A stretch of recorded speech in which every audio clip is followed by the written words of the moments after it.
Hello everyone, welcome to our YouTube channel keep it simple. आज के video में हम बात करेंगे आइशर मोटर्स के बारे में, क्योंकि इसकी जो सब्सिडरी रॉयल एनफील्ड है उसमें कुछ टॉप लेवल एग्जीक्यूटिव्स ने रिजाइन किया है, जैसे कि chief executive officer, chief commercial officer और हेड ऑफ मार्केटिंग ने। तो हम जानने की कोशिश करेंगे कि क्या भाई कुछ इसमें प्रॉब्लम चल रही है या ये बिजनेस एज यूजुअल रेजिग्नेशन है। चलिए आगे बढ़ते हैं।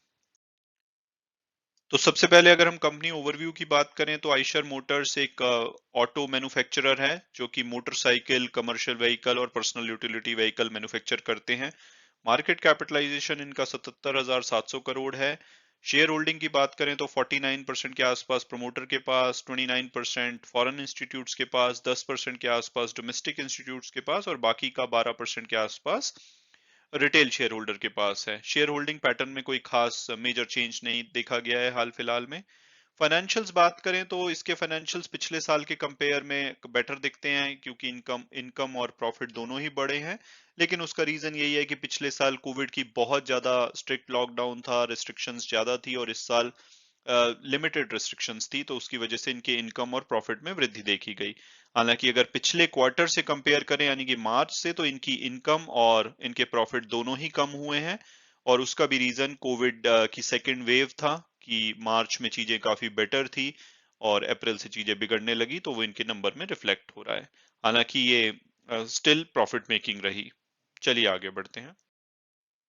तो अब लेटेस्ट न्यूज की बात करें तो अभी एक मीडिया रिपोर्ट सामने आई इस हफ्ते में, जिसमें ये बताया गया कि ललित मलिक जो कि चीफ कमर्शियल ऑफिसर हैं रॉयल एनफील्ड में, जो कि एक सब्सिडरी है आइशर मोटर्स की, उन्होंने रेजिग्नेशन दे दिया है। इसके अलावा ये भी बताया गया शुभ्रांशु सिंह जो कि ग्लोबल हेड ऑफ मार्केटिंग है, वो भी अपना नोटिस पीरियड सर्व कर रहे हैं। और शुभ्रांशु सिंह रिस्पॉन्सिबल थे इनके जो रॉयल एनफील्ड के बहुत सारे मॉडल्स हैं उनको सक्सेसफुली लॉन्च करने में, जैसे कि इंटरसेप्टर, थंडरबर्ड, मिटियोर और भी जितने न्यू क्लासिक मोटरसाइकिल मॉडल हैं। तो ये एक बड़ी न्यूज है। इसके अलावा अभी पीछे अगस्त में इनके सीईओ विनोद दसारी जी ने भी रिजाइन कर दिया था। तो इतने सारे टॉप लेवल रेजिग्नेशन एक चिंता का कारण बनते हैं। और ऐसा बताया जा रहा है कि रॉयल फील्ड में कुछ मेजर इश्यूज चल रहे हैं, जैसे कि कुछ इनके प्रोडक्ट लॉन्चेस में काफी डिले चल रहा है, वॉल्यूम्स इनके गिर रहे हैं, कॉस्ट इनकी काफी बढ़ रही है।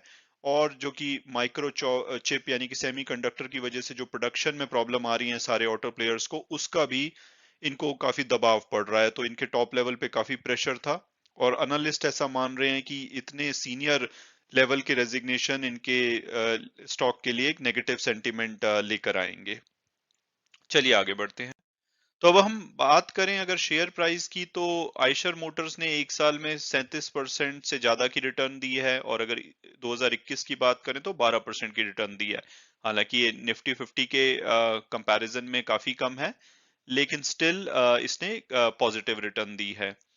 और अगर हम ब्रोकरेज हाउस की बात करें तो जो इसका प्राइस, टारगेट प्राइस 3200 के आसपास बताया जाता था मई के आसपास, वो अभी लेटेस्ट 3040 के आसपास एमके ग्लोबल ने अगस्त में बताया था। लेकिन अब इस न्यूज और इन सब के बाद ऐसा लगता है कि और भी इसका टारगेट प्राइस को कम किया जा सकता है। और टिकर टेप के जो प्रोडक्टिव एनालिस्ट होते हैं उनके हिसाब से इसका एवरेज प्राइस 2691 बनता है, जो कि अभी के करंट प्राइस 2842 से 5% नीचे तक है।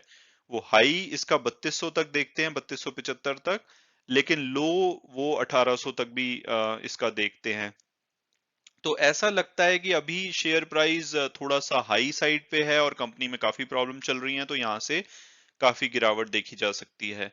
हालांकि इनका पीयर कंपैरिजन करें तो इनके जो पीयर्स में अशोक लीलैंड या टाटा मोटर्स अगर आप देखें, हालांकि उनका बिजनेस मॉडल डिफरेंट है, वो मोटरसाइकिल में नहीं है, टाटा मोटर्स कार्स में है। लेकिन अगर हम इनको कंपैरिजन के लिए देखें तो ये सब कंपनीज लॉस मेकिंग है, पीछे इन्होंने रिटर्न नेगेटिव दी है।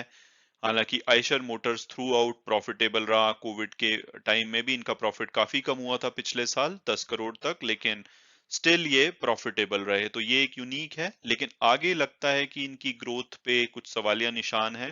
तो अगर मेरी पर्सनल ओपिनियन मानी जाए तो मैं अभी इस स्टॉक को करंट वैल्यू पे अवॉइड करने की सलाह दूंगा।